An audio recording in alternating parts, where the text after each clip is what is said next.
Hello students and welcome back to channel Siraj Shaikh the study. आज network analysis का part 3 cover करने में, जिसे हम कवर करेंगे पर्ट एनालिसिस। स्टार्ट करेंगे आज का क्लास।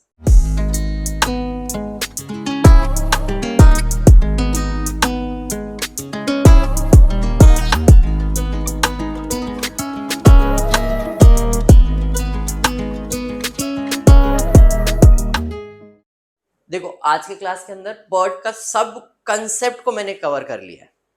मतलब एक lecture is enough to cover this topic, but फिर भी अपन ट्राई करेंगे एक दो और लेक्चर्स लेने का। बट ये लेक्चर के अंदर अगर आपको नेटवर्क एनालिसिस, पर्ट एनालिसिस समझ गया, मतलब आपका पर्ट एनालिसिस डन है। इसके लिए लेक्चर थोड़ा लेंदी रखूंगा, मैं एक एक पॉइंट को एक्सप्लेन करूंगा ताकि दिमाग के अंदर वो चीज़ बैठ जाए। जैसे अभी नेटवर्क के 3 पार्ट थे। फर्स्ट था नेटवर्क डायग्राम, बराबर है। इसके अंदर earliest start, earliest finished, latest start, latest finish, total float, free float, independent, interfering, head, tail, ये फर्स्ट पार्ट में आ गया। सेकेंड पार्ट था क्रैशिंग वाला। क्रैशिंग का कंसेप्ट जैसा बताया, अगर वैसा करोगे तो डेफिनेटली क्रैशिंग अच्छे से हो जाएगा। फिर आज थर्ड पार्ट की तरफ जा रहे हैं, जिसके अंदर हम करने वाले पर्ट एनालिसिस। ठीक है, ओके। क्वेश्चन क्या दिया है जरा चेक करते। देखो, टेक्स्ट बुक में पेज नंबर बता देता हूँ। लाओ एक बार टेक्स्ट बुक दे देंगे तो बहुत बेहतरीन हो जाएगा। अच्छा लाइए, टेक्स्ट बुक में है पेज नंबर 356 सम नंबर 1, 356 सम नंबर 1। ठीक है, पेज नंबर 356 एग्जाम्पल नंबर 1। इसके अंदर मैंने पूरा, मैं अभी बोलता हूँ, all the concept is cover. इसको पहचानते कैसे कि ये पर्ट का सम है। अब तक नेटवर्क का डायग्राम जो किया था, फर्स्ट के अंदर आप देखोगे एक्टिविटीज दिया जाता था, बराबर है, प्रीसीडिंग एक्टिविटीज, और फिर टाइम या डेज दिया जाता था फर्स्ट पार्ट में। सेकेंड पार्ट में एक्टिविटीज दिया जाता था, normal time, crashing time, normal cost, crashing cost दिया जाता। तो आपको समझ में आता है वो सेकेंड पार्ट है। थर्ड पार्ट में क्या दिया है? एक्टिविटीज दिया है, optimistic, most likely and pessimistic. ये 3 चीज दिया जाएगा तो आपको समझ में आएगा ये पर्ट एनालिसिस का सम है। जिसमें पहला ऑप्टिमिस्टिक को हम लोग कहते हैं ए, मोस्ट लाइकली को कहते हैं एम, पेसिमिस्टिक को कहते हैं b. A m b, a m b. Optimistic a, most likely m, pessimistic b. Clear है? आपका क्वेश्चन का पहचान समझ में आया। अब क्वेश्चन में लिखा है draw PERT network, network diagram. PERT network हो, सीपीएम हो, कुछ भी हो, डायग्राम नेटवर्क का सेम रहता है। पर्ट डायग्राम बोलेगा, सीपीएम बोलेगा, कुछ भी बोलेगा, नेटवर्किंग का तो वैसा ही कंसेप्ट होता है। And find expected completion time of the project. Find expected time. Normally इस क्वेश्चन में एक्सपेक्टेड टाइम नहीं दिया है, टाइम नेसेसरी है।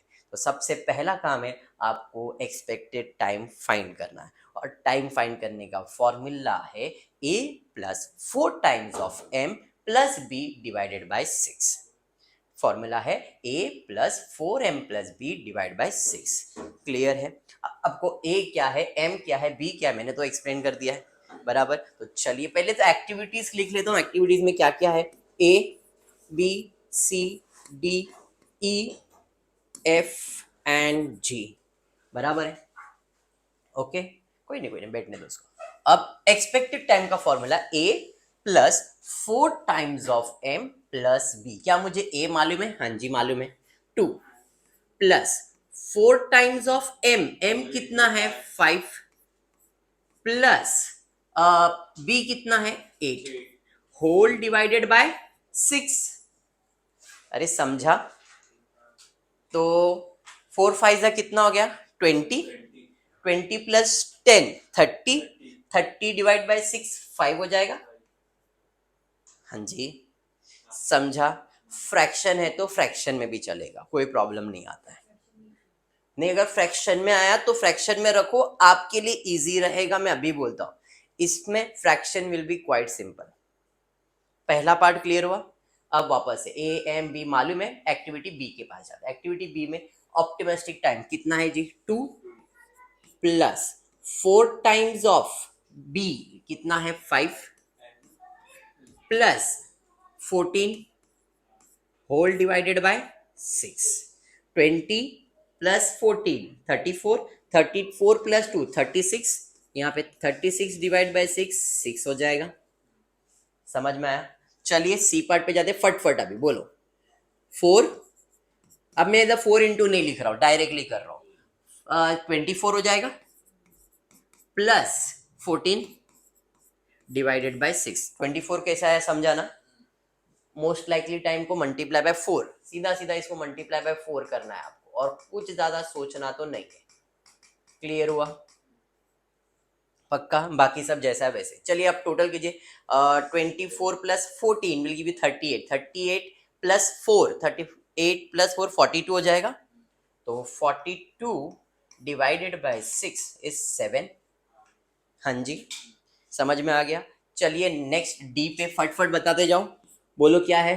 5 प्लस 28 प्लस 15, 15 ना? चलिए डिवाइडेड बाय 6 ऐड, ये हो जाएगा 20, 48 हो गया। डिवाइड बाय 7 सॉरी 6 कितना आ जाएगा? 48 डिवाइड बाय 6, 8 जा 48।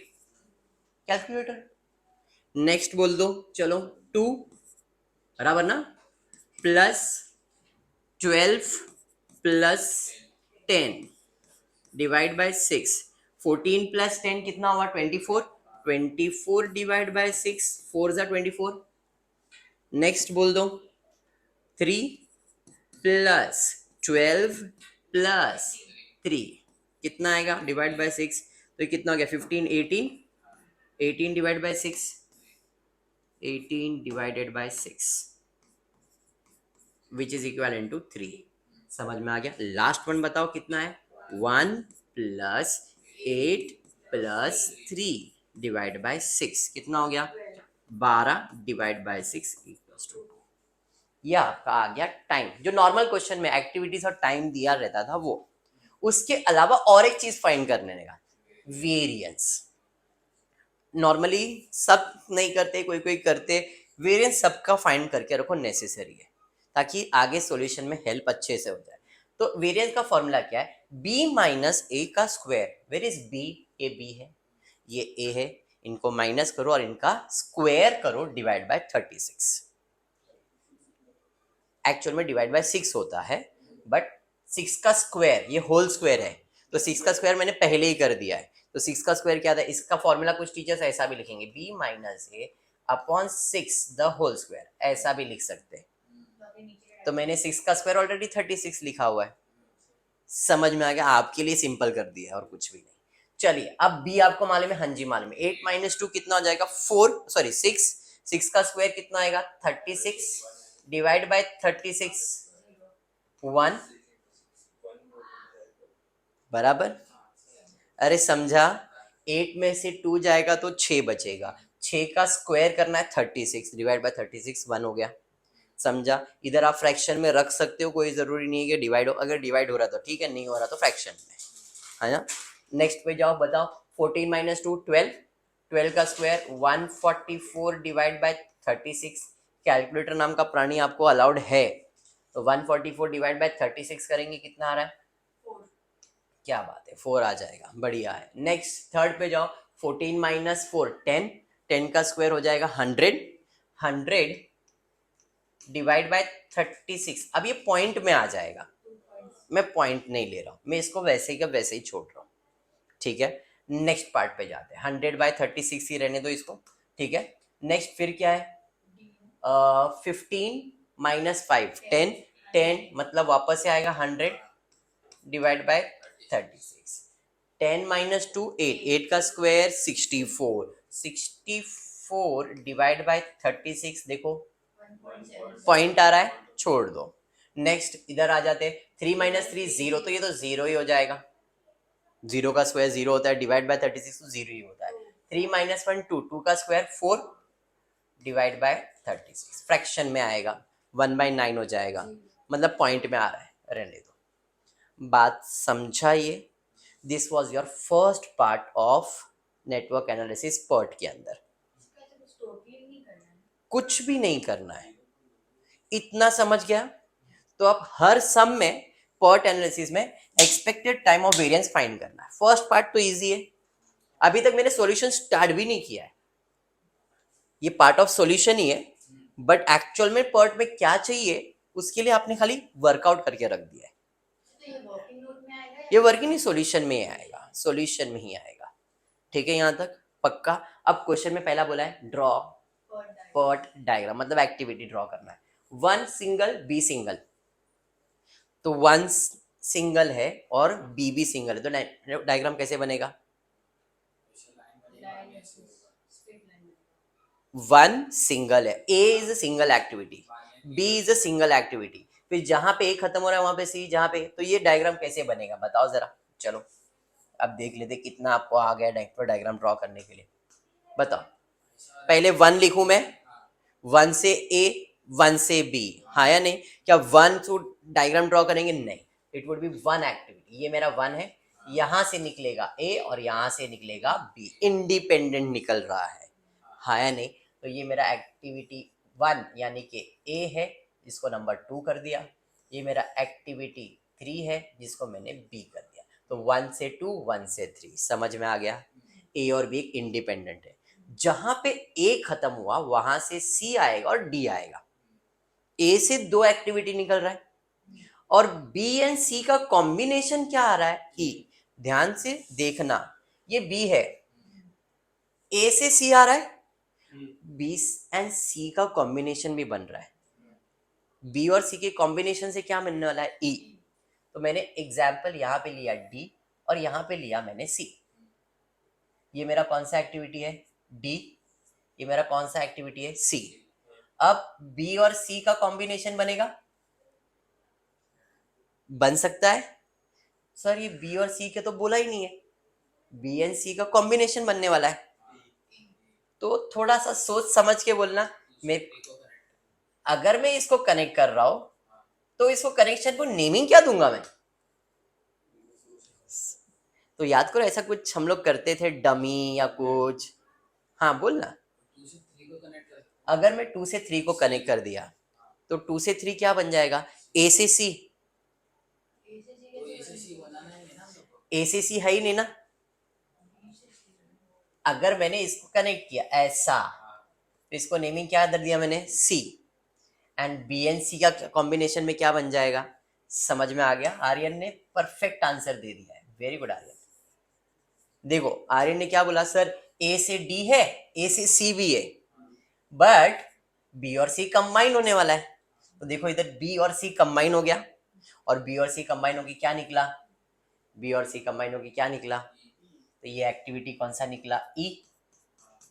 देखो समझ में आ गया? तो अब इसको नेमिंग क्या दूंगा मैं? इसको नेमिंग दूंगा 4 और इसको नेमिंग दूंगा 5। अंडरस्टूड? अब आगे क्या है? डी से एफ है और जी से ई है। डी से एफ है और ई से जी है, एंड हो गया।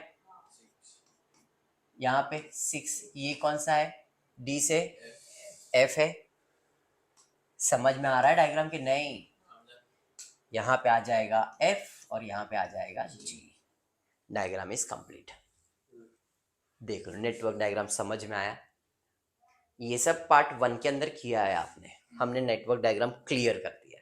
अब हम इस पे नॉर्मली टाइम लिखते थे, बट इस क्वेश्चन में टाइम नहीं दिया था। सर दिया नहीं था, बट हमने फाइंड तो किया। तो this is my expected time. तो क्वेश्चन ये फर्स्ट टॉपिक वाला हो गया, नेटवर्क डायग्राम एंड टाइम। तो टाइम लिख देते। ए का टाइम कितना है? देखो 5। बी के लिए कितना है? 6।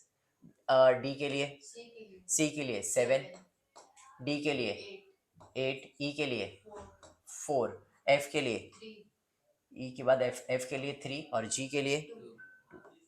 समझ में आ गया? ये टाइम क्लियर है? इतना क्लियर? रास्ते ढूंढो और बताओ कौन से रास्ते बनेंगे? 1 से 2, 2 से 4, 4 से 6, फिर 1 से 2, 2 से 3, बराबर 3 से 5, 5 से 6, फिर 1 से 3, 3 से 5, 5 से 6। और कोई रास्ता नहीं। चलिए अब इसका टोटल करते हैं। 1 से 2, 2 से 4, 4 से 6 का टोटल कर लो। 5 plus 8 plus 3 which is equals to 16, बराबर। फिर इधर आते हैं, 5 प्लस 7 प्लस 4 प्लस 2, 5 7 4 2 ना, तो टोटल करेंगे 12 18 हो गया बराबर। लास्ट वाले डे पे जाते हैं, देख लो कितना है, 6 plus 4 plus 2 12। What is my CPM? ये मेरा सीपीएम होगा ना, क्रिटिकल पाथ। समझा ये?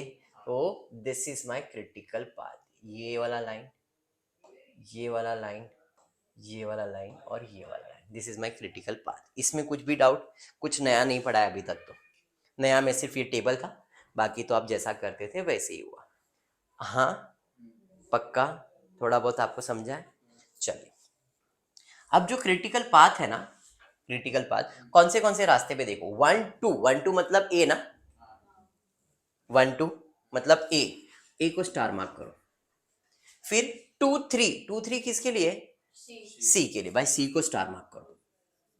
फिर 3 5 मतलब ई है भाई, ई को स्टार मार्क कर दो बराबर यहाँ पे।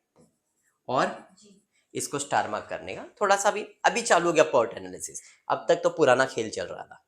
यहां तक समझा? हाँ जी। तो अब मैं करूंगा क्या, छोटा हो जा पहले भाई, हाँ ये छोटा कर दिया मैंने। यहाँ पे वेरिएंस लिख रहा हूँ। वेरिएंस क्या क्या है देखो, 1 प्लस 100/36 प्लस 64/36 प्लस 4/36। ये 1 के जगह पे अगर मैं 36/36 लिखा तो कुछ प्रॉब्लम है क्या आप लोग को? 1 ही है ना वो, क्योंकि ऐसा लिखने में फायदा क्या है वो बता रहा हूँ। ये मैंने क्या लिखा और क्यों लिखा समझा? हमेशा देखो पर्ट एनालिसिस में पहले नेटवर्क डायग्राम ड्रॉ करो। पहले नेटवर्क डायग्राम ड्रॉ करने का, नेटवर्क डायग्राम ड्रॉ करने का पर्ट लाइन ढूंढने का, सीपीएम ढूंढ लिया और उसमें जो एक्टिविटीज आ रहे हैं उसको स्टार मार्क कर दिया मैंने, और स्टार मार्क करके उनका वेरिएंस का वैल्यू लिखा। भाई ये 1 2 था, ए वाला एक्टिविटी 1 2 है ना। फिर 2 3 था, 2 3 मतलब सी था, तो सी को स्टार मार्क किया। फिर 3 5 था, 3 5 में क्या है? ई है। फिर 5 6 में क्या है? उनको मैंने स्टार मार्क किया। समझा ये? अब इनका टोटल ले लो। अब टोटल लेना इज वेरी सिंपल, सबका बेस सेम है, बेबी को बेस पसंद है तो ये सेम है, सीधा सीधा प्लस करो। 36 प्लस 100 प्लस 64 प्लस 4, टोटल करो कितना आता है? 36 प्लस 100 प्लस 64 प्लस शायद 104, तो 204, 204 divided by 36 equals to 5.66 recurring है। चलो 5.66, ये स्टेप समझा? नहीं नहीं 6 रहने दो, 6 7 कर सकते हो, प्रॉब्लम नहीं है। यस, इसके तो मेरा इसको फ्रैक्शन में रखने का, इधर फ्रैक्शन का यही फायदा रहेगा। अगर डिवाइड कर देते तो प्रॉब्लम आ जाएगा। जैसे अगर मैं 36 लिखा था, इधर 1 लिखता मैं, फिर मैं नया रूल तुमको बता भाई इनको प्लस करो फिर इसका बेस सेम करो, फिर और कॉम्प्लिकेटेड करता है। इसके मैंने 1 नहीं लिखी, क्या लिखा? 36/36 लिखा ना। हाँ बस समझदार हो गए तुम, समझ में आया? तो यहाँ पे फ्रैक्शन अपना प्यार वाला है, समझ में आ जाएगा। क्लियर हुआ? वेरिएंस ले लिया। वेरिएंस के बाद और एक चीज फाइंड कर लो, very important, S D, standard deviation, root of variance. तो S D will be root of 5.66, that is equal to, root निकालो, कैलकुलेटर पे बटन रहता है, 2.390 91 कर सकता हूँ ना मैं इसको। अरे बेटा 91 कर, 4 डिजिट तक निकालने का, इतना ध्यान में रखो। Now the question is completed. इतना पर्ट में करना ही नहीं आया, रॉन्ग है क्या आंसर? बोलना। अच्छा कैसे निकालते वो नहीं मालूम? लाओ लाओ लाओ, मैं बता दो कैसे रूट निकालते। देखो कैलकुलेटर में अगर पूरा पैसा दिया है ना आपने, तो रूट का एक बटन आता है, किधर किसी किसी को इधर है, किसी को इधर है। जैसे इसका मेमोरी का इधर बटन दिया है, किसी को मेमोरी इधर रहता है, टैक्स रेट, जैसा पैसा वैसा रूट का बटन उधर आएगा। तो इसको इसका रूट का बटन इधर आया है, हमको ज्यादा दिल पे लेने का नहीं, क्या लिखने का है? 5.66 कैलकुलेटर पे लिखने का, सोचने का नहीं, रूट का बटन दबा देने का, आंसर आ गया। समझ में? इट इज 2.37907 आया हुआ है। अब जरा ध्यान दो, दिस इज डन। अभी तुम्हारा काम चालू होगा, पर्ट एनालिसिस का अब काम चालू होने वाला है। इतना सब जो कर लिया ना, मतलब आपने आपका काम कंप्लीट कर लिया। अब वो क्वेश्चन करेगा और हम सिर्फ आंसर करेंगे। हाँ जी बोलिए ना। वेरिएबल के नीचे स्टैंडर्ड डिवीजन, हाँ इसी के नीचे लिखने का है, एसडी वेरिएशन निकाला, उसके नीचे आप स्टैंडर्ड डिविएशन लिखोगे। समझ में आ गया? क्लियर है? पहला पार्ट वापस एक बार रिवाइज करवा रहा हूँ। क्वेश्चन दिया था, मैंने वो एक्टिविटीज जैसा वैसे लिखा, एक्सपेक्टेड टाइम निकाला, इसका वेरिएंस। एक्सपेक्टेड टाइम के लिए हमेशा ऑप्टिमिस्टिक ए होगा, मोस्ट लाइकली एम होगा, पेसिमिस्टिक बी होगा, और ये तीनों चीज क्वेश्चन में दिया रहेगा। कभी कभी वो लोग ए एम बी खुद नाम ही दे देते, इधर ए इधर एम इधर बी, और फिल इन द ब्लैंक में a stands for optimistic time, m stand for most likely time, b stands for pessimistic time. Fill in the blank type question में भी पूछते हो लोग। डन है। इससे हमको पहले ये फॉर्मूला टी यानी कि एक्सपेक्टेड टाइम फाइंड करना, a plus 4 times of m plus b divide by 6 करना है। फिर वेरिएंस के लिए b minus a the square upon 36 करना है। ये पूरा इतना कंप्लीट करने के बाद नेटवर्क डायग्राम फाइंड करो। नेटवर्क डायग्राम फाइंड करने के बाद अलग अलग रास्ते पाथ फाइंड करो। सबसे बड़ा सीपीएम जो रहता है उसे सिलेक्ट करो और उससे वेरिएंस फाइंड किया जाएगा। कुछ टीचर्स ये नहीं फाइंड करते, कुछ टीचर्स क्या करेंगे, ये एक्टिविटीज लिखेंगे, फिर उसी का खाली वेरिएंस सॉल्व करेंगे। मैंने इधर कैसा किया, सबका सॉल्व किया। टीचर्स क्या बोलेंगे, ये वाला ये वाला ये वाला और ये वाला के खाली वेरिएंस फाइंड करो एंड देन ऐड करो। मतलब वो लोग डायरेक्ट सीपीएम दे देंगे हम लोग को। आपको सीपीएम फाइंड करने बोलेंगे टीचर्स, और सीपीएम के रास्ते से बोलेंगे उतने इस सबका वेरिएंस फाइंड करो। बट मैंने सबका फाइंड किया, आपने खाली स्टार मार्क करके सिलेक्ट करने का। समझा आपको? यहां तक क्लियर? वेरिएंस जैसे मिलेगा स्टैंडर्ड डिवीजन। अब मिल गया, अब सवाल का सिर्फ जवाब देने का है। अब क्वेश्चन रीड करता हूं, उसने जो जो चीज पूछा है हम उसका जवाब देते जाएंगे। क्लियर है क्या? चलिए कोई नहीं, साइलेंट हो जाएगा फोन, मिल जाएगा तो मिल गया, चलो अच्छी बात है। स्टार्ट करते हैं। Draw PERT network and find expected completion time of project. क्या मैंने पर्ट डायग्राम ड्रॉ किया? हाँ जी। क्या मैंने इसका एक्सपेक्टेड टाइम, अरे हाँ एक्सपेक्टेड टाइम फाइंड किया ना। This is my expected completion time of the project and this is my network diagram. Done. पहले क्वेश्चन का आंसर हमने दे दिया, नेटवर्क डायग्राम ड्रॉ करके एक्सपेक्टेड टाइम फाइंड करके। सेकेंड है what is the probability that, very important, इसमें यही चीज पूछा जाएगा। या तो आपको डेज दिया जाएगा, प्रोबेबिलिटी यानी कि परसेंटेज पूछा जाएगा, या तो परसेंटेज दिया जाएगा और डेज पूछेगा। बस यही ट्विस्ट है इसके अंदर। डेज देंगे, परसेंटेज फाइंड करो, परसेंटेज देंगे, डेज फाइंड करो। जैसे पहले इसमें डेज दिया है और प्रोबेबिलिटी यानी कि परसेंटेज पूछा है। थर्ड वाले क्वेश्चन में देखो परसेंटेज दिया है और डेज पूछा है। हाँ वही डे और डेज एक ही बात होता है। आगे पढ़ोगे अच्छे से तो देखो, how many days before the schedule of the date. ठीक है, क्लियर? मतलब पर्ट एनालिसिस के अंदर आपको दो ही चीज पूछा जाएगा, डेज दिया जाएगा और परसेंटेज पूछा जाएगा, परसेंटेज दिया जाएगा और डेज पूछा जाएगा। ठीक है, पक्का 100%? कंसेप्ट दिमाग में बैठा? इधर तक का कंसेप्ट क्लियर है? 100% क्लियर है? हाँ जी बोलिए। पक्का? चलिए ठीक है। अब जब ये सॉल्व करना है तो करना क्या पड़ेगा आपको, स्टैंडर्ड डिविएशन तक फाइंड करना है। स्टैंडर्ड डिविएशन फाइंड करना है, उसको कितने डेज में प्रोजेक्ट कंप्लीट करना है? सर हमारा पर्ट का भी डेज 18 ही है। देखो तो 18 डेज में कंप्लीट करने का तो आंसर मैंने ऑलरेडी फाइंड किया हुआ है। ये कितने दिन का है? 18 दिन का है ना। तो डायग्राम ड्रॉ कर रहा हूं, जरा ध्यान देना।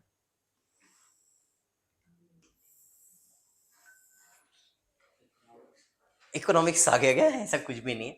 इसे हम लोग जेड टेबल डायग्राम कहते हैं, जेड टेबल या तो normal distribution curve, normal distribution curve, जिसपे जो स्ट्रेट लाइन है it stands for TE. What is T? किधर तो देखा था, एक्सपेक्टेड टाइम। और ये जो एक्सपेक्टेड टाइम है वो सीपीएम का रहता है। एक्सपेक्टेड टाइम सीपीएम का, मतलब ये लाइन डिनोट करेगा सीपीएम का डेज। तो सीपीएम का डेज कितना है?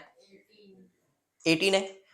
अगर आंसर कम चाहिए, 18 से कम, तो ये बाजू आएगा, और ज्यादा चाहिए तो ये बाजू आएगा।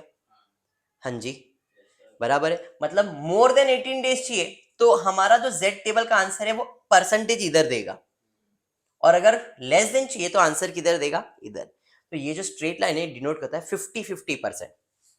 मतलब ये लाइन क्या डिनोट कर रहा है, 50%, 50%। ये लाइन हमेशा क्या डिनोट करेगा, सीपीएम ऑलवेज क्या डिनोट करेगा, 50%। तो 18 दिन में अगर काम कंप्लीट करना है तो व्हाट इज द प्रोबेबिलिटी, मैं बोलूंगा 50%। क्यों, क्योंकि मेरा सीपीएम का आंसर क्या है, और 18 में ही मेरा डेज कंप्लीट हो रहा है। तो मेरा 50% चांसेस है कि 18 डेज में काम कंप्लीट हो जाएगा, क्योंकि सीपीएम ही मेरा 18 डेज है। अगर ये नहीं होता तो अपन सॉल्व करते, बट इस केस में सीपीएम मेरा 18 आया और इसने 18 डेज का पूछा है, तो मैं इसका परसेंटेज क्या लिखूंगा, प्रोबेबिलिटी डायरेक्टली 50%। अगर ये 18 दिन नहीं होता तो मुझे सॉल्व करना पड़ता, और मैं अभी आगे के 21 और 16 डेज सॉल्व करके दिखा रहा हूँ।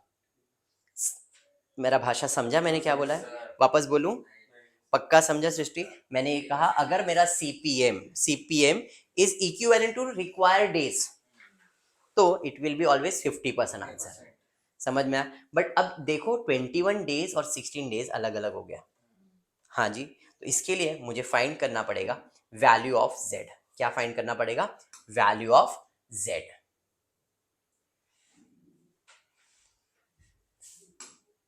जेड का फॉर्मूला है जेड इज इक्वल्स टू कितना डेज चाहिए,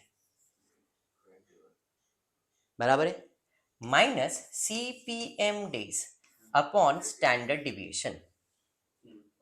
एक बार खाली टेक्स्ट बुक देना, मेरे हिसाब से यही फॉर्मूला है, मैं I don't remember, but mostly यही फॉर्मूला है आपका। कहाँ गया भाई तुम्हारा, यस बराबर है, पकड़ा ये लो। यहां तक क्लियर। तो z का फॉर्मूला क्या है, z क्या डिनोट करता है, परसेंटेज। z क्या डिनोट करता है, परसेंटेज, और यू कैन से प्रोबेबिलिटी। अब क्वेश्चन में प्रोबेबिलिटी दिया है नहीं, फाइंड करना है तो डेज दिया रहेगा, और अगर डेज दिया है तो प्रोबेबिलिटी दिया है तो डेज, ये और ये दोनों चीज तो आपने फाइंड किया हुआ है, समझा। तो घुमा के कैसे देंगे, प्रोबेबिलिटी पूछेंगे, डेज दिया रहेगा, डेज दिया रहेगा, प्रोबेबिलिटी पूछेंगे। ये घुमा के क्वेश्चन ऐसे ही आने वाला है। इस क्वेश्चन में क्या पूछा गया है, प्रोबेबिलिटी। तो डेज कितना दिया है 20, प्रोबेबिलिटी मतलब परसेंटेज, डेज मतलब 21 माइनस सीपीएम का डेज, एक्सपेक्टेड डेज कितना था, स्टैंडर्ड डिविएशन कितना था 2.791। ये समझा आपको, पक्का समझा, चलिए ठीक है। 791 कैलकुलेटर है आप लोग के पास, है क्या, चलो डिवाइड करके बताओ कितना आ रहा है, कितना आ रहा है इसका आंसर 1.2609, 4 नंबर लेने का है। अब इसको आपके Z टेबल, ये आपका Z टेबल है, आपके टेक्स्ट बुक में आपको दिखेगा, सर बोर्ड एग्जाम में प्रोवाइड किया जाएगा। Z का वैल्यू क्वेश्चन में लिख के दे देंगे वो लोग, नहीं तो ऐसा टेबल प्रोवाइड करेंगे, ठीक है। अब मैं सीधे रास्ते चल रहा हूं, क्योंकि डेज दिया है और परसेंटेज पूछा है, तो इसे सीधा रास्ता कहते हैं। उल्टा रास्ता क्या है, परसेंटेज दिया है और डेज पूछा है, इसे हम लोग क्या कहते हैं, रिवर्स ऑर्डर। वापस क्वेश्चन में क्या दिया था, डेज दिया है, क्या पूछा है, प्रोबेबिलिटी। डेज दिया, अच्छी बात है, हम लोग सीधा डेज दिया तो हम लोग सीधा रास्ता जा रहे हैं। लेकिन अगर परसेंटेज दिया तो अपने को उल्टा आना पड़ता, किधर, डेज के लिए, है नहीं, नॉर्मल है। डेज दिया है तो डेज से क्या आता है, परसेंटेज, लेकिन परसेंटेज दिया तो परसेंटेज से क्या आएगा, डेज। तो हम लोग रिवर्स में आए ना, ये समझ गया। तो ये चीज इसलिए बोला हूं ताकि आपको टेबल में फाइंड करना सिंपल हो जाए। अब मेरे को आंसर जेड का कितना आया, 1.26, और मैं सीधे रास्ते से चल रहा हूं, 3 डिजिट इनफ है, 3 digit is enough for Z table, 1.26 बराबर। इधर ढूंढना है अपने को 1.26, तो z में 1.2 ये मिल गया 1.2, थोड़ा चाहिए तो जूम कर देता हूं, बराबर, ताकि आप लोग को और इजी हो जाए, ठीक है इतना। तो z टेबल में मैं आया और कितना ले लिया, 1.26 ले लिया, 1.2 लिया। अब मुझे क्या चाहिए, 6, तो 1.2 के बाद 6 किधर है भाई, ये है 6 यहाँ पे, मिला नहीं है? हाँ, ये 1.0 हुआ ना, 1.20, 1.21, 1.22 होगा। देखो ये 1.2 है। अब इस कॉलम में देख रहा हो तो कौन सा कॉलम है? 0 का कॉलम। इस कॉलम में देख रहा हो तो कौन सा कॉलम है? 1, 2, 3, 4, 5, 6। तो 1.26 देखना है, तो 1.2 तो मिल गया। अब कौन से कॉलम में जाओ? 6 कॉलम में जाओ। तो 6 कॉलम में क्या वैल्यू इसका? हाँ हाँ, बिंदास बिंदास, कोई नहीं, घाई नहीं मेरे को। हम लोग को जो अपना जो डिजिट की पहले दो डिजिट है वो अपना z चाहिए।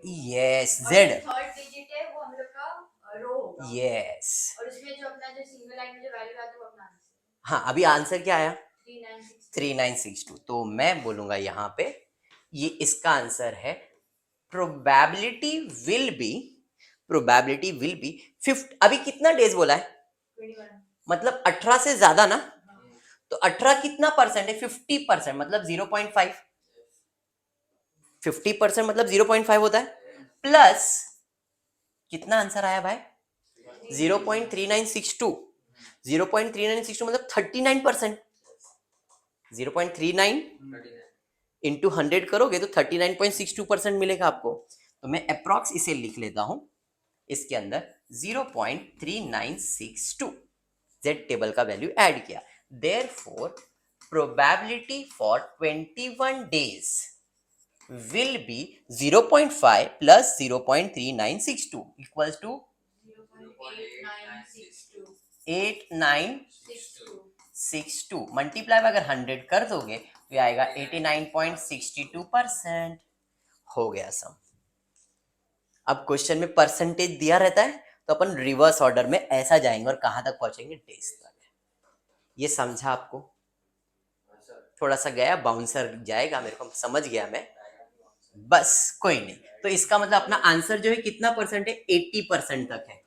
ये 50 है तो 50, 60, 70, 80, 90, मतलब यहां तक अपना शेड हो जाएगा। तो शेड करना जरूरी है? नहीं, खाली एक्सप्लेनेशन दे रहा हूँ। 50 से ज्यादा कितना तक जाने का? 80% तक। तो अपने को इतना टाइम लगने वाला है। 80% कुछ नहीं, और एक कर रहे। ये 18 किया मैंने, अभी कितना दिन करने का है? सेम चीज से स्टार्ट करूंगा। सबसे पहले अपन क्या लेंगे? जेड। चलो इधर ले लेता हूं मैं जेड। फॉर्मूला क्या है? कितना डेज चाहिए माइनस सीपीएम, या तो एक्सपेक्टेड टाइम बोल सकते हैं आप, बराबर है। यहाँ पे सीपीएम लिख देता हूं मैं। उसके बाद स्टैंडर्ड डिविएशन। डेज दिया है ना, 18 दिन का तो आ गया 50%। 21 का फाइंड किया, अभी 16 डेज फाइंड करो। तो 16 डेज क्या आएगा? लेस देन 50% आंसर आएगा। लॉजिक दिखाओ। 18 दिन 50% है, 18 से ज्यादा जाएगा मतलब मेरा आंसर क्या रहेगा? 50 से ज्यादा परसेंट। 18 से कम है मतलब लेस देन 50%। देखो 50 से ज्यादा मतलब कितना परसेंट है? 89% चांसेस है। समझा? क्लियर? चलिए अब इधर देते हैं। डेज कितना है? 16 minus 18 divide by standard deviation कितना आपने लिखा? 2.3791। जरा जेड का वैल्यू ले लो। 0.840। 0.84। 840। बस बस हो गया ना। पॉइंट के बाद कितना? 2 डिजिट ना, 1.26 ना, 2 डिजिट इज इनफ। अरे समझा? चलिए 0.8, पहला 2 डिजिट देखना है। 0.8, 0.0.0.8 मिल गया। आगे क्या था? 4, तो 0.8 फोर्थ कॉलम में चेक करेंगे। फोर्थ कॉलम में 2996 मतलब 29%। 50 में कम करना है नहीं? कम होगा ना, तो यहाँ पे प्रोबेबिलिटी वुड बी 0.5 माइनस 0.84। 84 का आंसर कितना था? 299 ना, 0.2996। समझाइए। तो 0.5 माइनस कर दो, कितना आ रहा है? 0.496 विच इज इक्वल टू 49.6%। 50 से कम आया ना। अरे समझा? डेज का कंसेप्ट बैठा दिमाग में? और एक बार, और एक नहीं क्या? हाँ डेज। अब परसेंटेज वाला ले लो। चलो परसेंटेज वाले पे जाते हैं। हाँ जी बोलिए बोलिए। अगर if वो 50 समझा आपने बोला कि हमने 0.5 बहुत इजीली निकाल लिया 50%, वो 50% नहीं होगा मतलब वो तो हम लोग का मैंने अभी बताया, अगर मेरा सीपीएम 18 नहीं रहता, मेरे को कुछ फर्क ही नहीं पड़ता सीपीएम से, मैं एक लाइन ड्रॉ करता और वो लाइन मेरा सीपीएम का ही होता। फॉर एग्जाम्पल ये 18 के जगह पे 20 होता, तो भी लाइन 50% का ही रहता वो। सीपीएम बीच में 50% ये लाइन हमेशा सीपीएम का लाइन रहेगा और वो हमेशा 50% रहेगा। तो इसे देश दिए तो देश तीनों मतलब एक अलग अलग भी हो सकता है। अब ये 20 का भी मैं यहाँ पे क्या लिखता, 20 डेज लिखता। अब बोला 18 दिन का निकालो, 21 दिन का निकालो, 16 दिन का निकालो, कितने भी डेज का निकालो, अपने को करना यही है। तो उसको कंसीडर तो 50% वो बाय डिफॉल्ट 50%। क्योंकि जब आप जैसे यहाँ पे आपने डायरेक्ट 0.5 डाल दिया, लेकिन अगर कुछ और नंबर था तो 0.5 दिया। जैसे इधर 36 लिख के रखा है मैंने, ये जेड टेबल है, ये सेम है, सब चीज वही, इसके लिए पूरा फाइंड किया, खाली अभी फॉर्मूले लिखते जाओ। अभी अपने को क्या दिया है, 95% प्रोबेबिलिटी है। 95% का मतलब क्या है, प्रोबेबिलिटी कैसे आता है, तो प्रोबेबिलिटी आता है 0.5। अब 95% मतलब पॉजिटिव ही रहेगा ना, तो 95 मतलब 0.45 इंटू जेड वैल्यू रहता है। आप क्या ऐड करते हो, जो भी 0.5 उसके अंदर क्या ऐड करते हैं, Z value, Z value add करते हैं ना। अब वो जेड वैल्यू कितना ही अपने को मालूम नहीं है, मालूम है क्या, नहीं, बट प्रोबेबिलिटी मालूम है कितना परसेंट, 95%। प्रोबेबिलिटी कितना परसेंट दिया, 95% दिया ना, 0.5 प्लस जेड वैल्यू। फॉर्मूला समझा क्या लिखा मैंने और क्यों ऐसा लिखा, समझा। 95% मतलब 0.95 minus 0.5 equals to Z value, समझा। 0.45 इक्वल्स टू जेड वैल्यू। हाँ जी, नहीं क्या, हाँ समझा ना। 0.95 में 0.5 माइनस किया, 0.45 आया। अभी मैं रिवर्स ऑर्डर में जा रहा हूँ, सीधा ऑर्डर जा रहा हूँ क्या, रिवर्स। तो 0.45 ढूंढना है, तो बोलोगे सर 0.4 और ये 5 मिलेगा, नहीं। अब टेबल के अंदर ढूंढने का 0.45, टेबल के अंदर अभी आप कंफ्यूज हो, 0.45 है, 0.45, तो आप बोलोगे 0.45 0.45 किधर है, किधर किधर, अरे भाई 0.45 43 40 45 पहला नंबर दिख गया है, देखो 44 44 44 44 45, फिर इसके बाद सब 45 46, तो पहला 0.45 किधर दिखा, ये। और एक कौन से लाइन पे है जरा चेक करो, 1.65, तो मतलब इसका z वैल्यू कितना है, इसका z वैल्यू 1.65, समझा।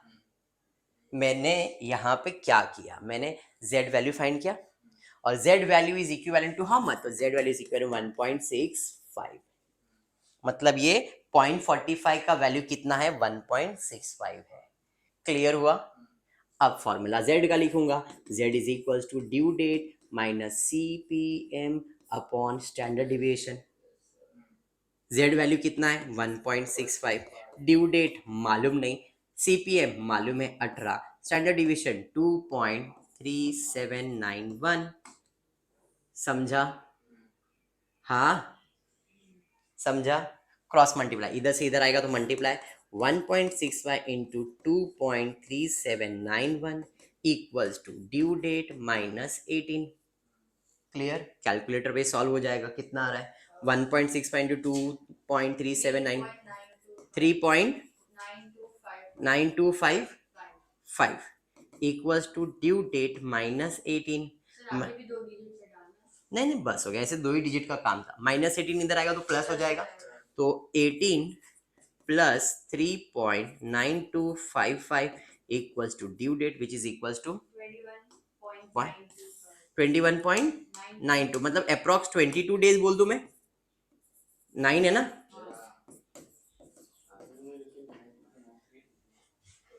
9 3 ले लो तो भी फर्क नहीं पड़ रहा है, आएगा 22 डेज। मतलब अगर आपको 95% चांसेस काम कंप्लीट करना है तो कितने दिन में कंप्लीट होगा, 22 डेज में। 18 डेज 50% चांसेस होता है, 18 से ज्यादा आप देखो 21 डेज का पॉसिबिलिटीज कितना आया था, 89% आया था, तो 22 का पॉसिबिलिटीज कितना हो गया, 95 डेज। इस टाइप के सम्स होते हैं, इसके अलावा कुछ भी ट्विस्ट नहीं आएगा, इसके अंदर इतना ही है, आपको पहले एक्सपेक्टेड टाइम लेना है, वेरिएंस सबका निकाल देना है। वेरिएंस निकालने के बाद आपने क्या किया, वेरिएंस निकालने के बाद आपने नेटवर्क डायग्राम ड्रॉ कर दिया, सीपीएम फाइंड किया, और जो सीपीएम है उसका वेरिएंस और उसका स्टैंडर्ड डिविएशन। इतना पहला पार्ट खत्म कर लो। सेकेंड पार्ट में जो जो क्वेश्चन पूछा उसका आंसर दो। डेज दिया है तो परसेंटेज, परसेंटेज दिया है तो डेज। डेज दिया था 18 दिन दिया था, तो मेरे को 18 दिन के हिसाब से अगर मैं इसको सॉल्व करूं तो भी चलेगा, तो भी आपको 50% आएगा। देखने का कैसे, फॉर एग्जाम्पल तुमने z का वैल्यू लिख दिया, मैंने भाई z का वैल्यू लिखा, z का वैल्यू क्या 18 माइनस 18 डिवाइड बाय स्टैंडर्ड, तो ये कितना हो गया, 0 हो गया ना। तो z का वैल्यू 0 है, प्लस 50% करोगे तो इसका आंसर प्रोबेबिलिटी कितना आएगा 50%। तो मैंने पहले बताया था सीपीएम बाय डिफॉल्ट कितना परसेंट होता है, समझा। इसके लिए मैंने उसको 18 डेज, वो हर टेबल के लिए रहेगा, अभी सम सॉल्व। हाँ हाँ हाँ, अज्यूम क्या है ही है, उसका आंसर ही है वो। नहीं, इसका कैलकुलेशन नहीं पूछेंगे आपको। समझ में आया? तो आज लेक्चर में इतना ही करता हूँ। होपफुली वीडियो पसंद आया तो प्लीज वीडियो को लाइक कर देना, फ्रेंड्स ग्रुप में शेयर करना, चैनल को सब्सक्राइब करना। Thank you for watching the video.